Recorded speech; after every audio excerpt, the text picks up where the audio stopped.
a lot of times, for me at least, empathy comes from being a listener.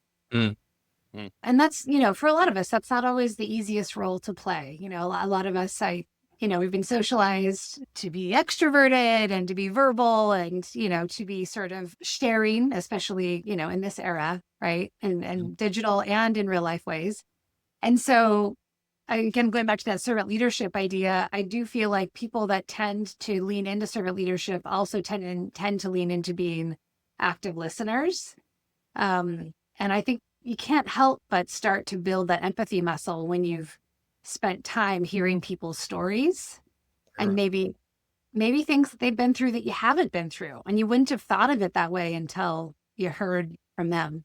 Hmm. Yeah, great.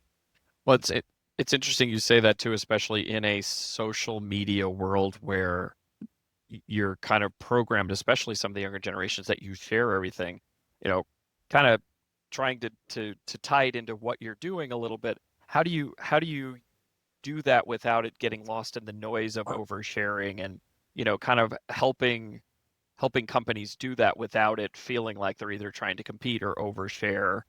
I'm not saying that very well, but I think you get where I'm trying to go with it. It's almost a dichotomy of two different things, right? Is social media is necessary to get your message out, but how do you do it in a thoughtful, empathetic servant leadership way?